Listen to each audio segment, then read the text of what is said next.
Happy Wednesday, everyone. Happy holidays. I hope that you all are doing fantastic. I am Ann Darda, and I am a professional psychic as well as a druid in the Order of the Bards, Ovates, and Druids, and also of the Anglican Druidic Order. And I am in Western New York. And today I wanted to talk about three trees of the season that are about the Yule-tide time of the year. Because us druids actually honor trees. We learn from their wisdoms, and each one of the trees represents different lessons, and they even have their own oghams or runes. These are the Celtic runes, so I'm going to show you those in a second. So the three, I'm going to be looking at three that are about this time of year. So the first one is the yew tree.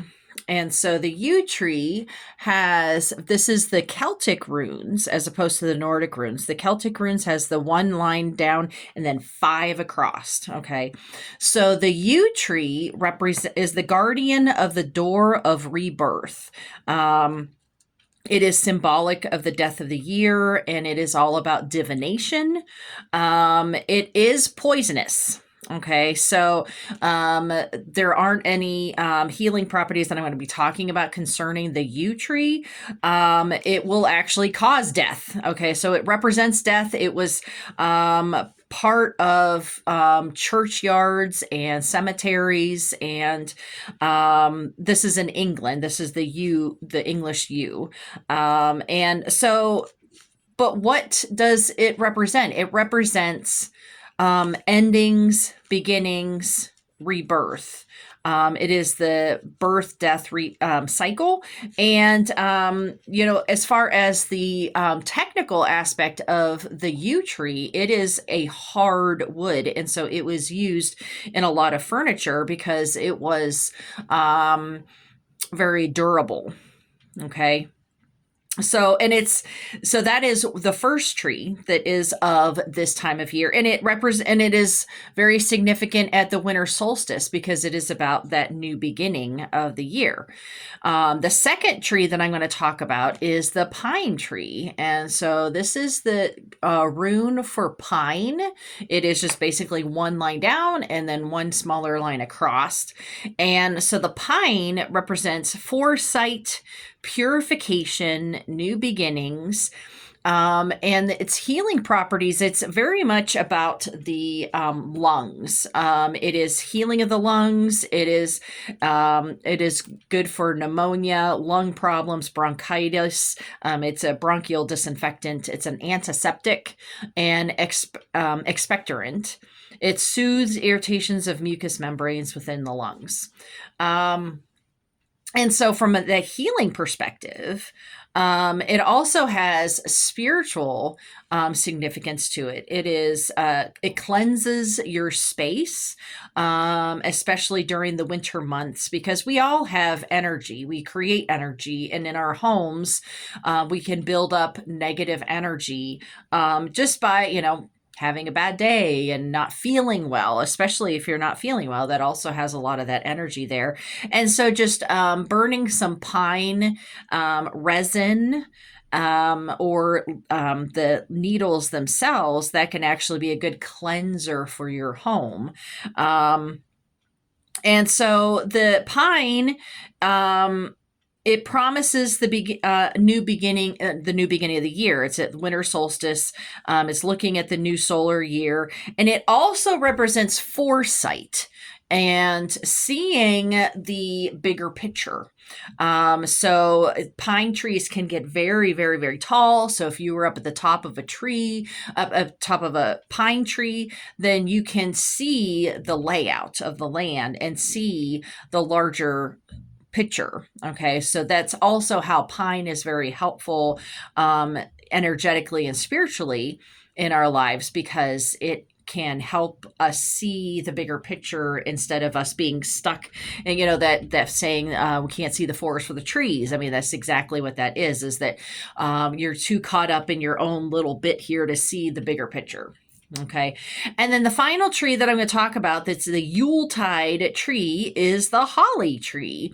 And so the holly is this rune here. It is one line down and then 3 lines to the left. Okay, if you're looking at that way. And so the holly represents protection, clear wisdom and courage, dream magic and divination. Now, the berries are poisonous to humans. They are not poisonous to birds, but they are poisonous to humans. So they are bright red, and also the leaves are very pokey. So that's part of where that protection can come in, that energy of protection.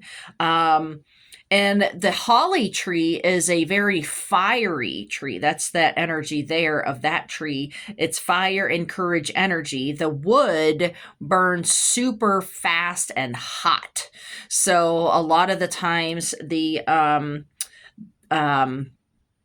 blacksmiths that were making things with tools, making tools and stuff, they would use Hollywood to make it really quick, to heat up really quick. Okay.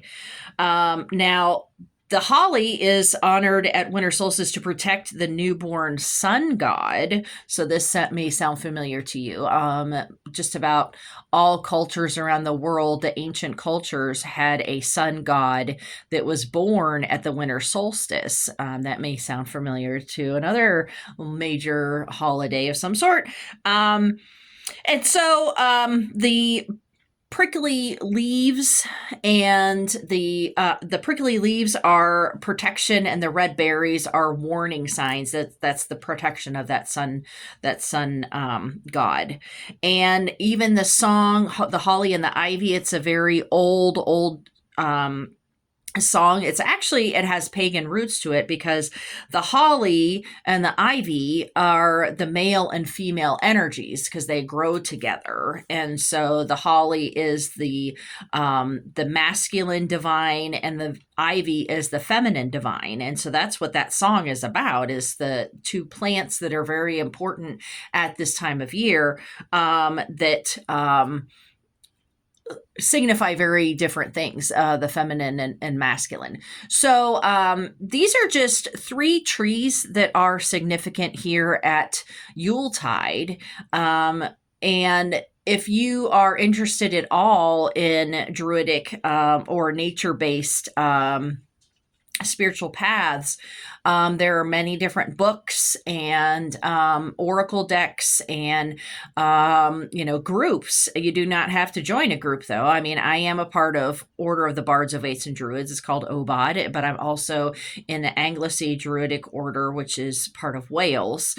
And this is specifically a Druidic path, but it is just one of the many different types of pagan paths. But we honor the lessons that the different trees provide, and even a group of druids is called a grove because of the sacredness of trees.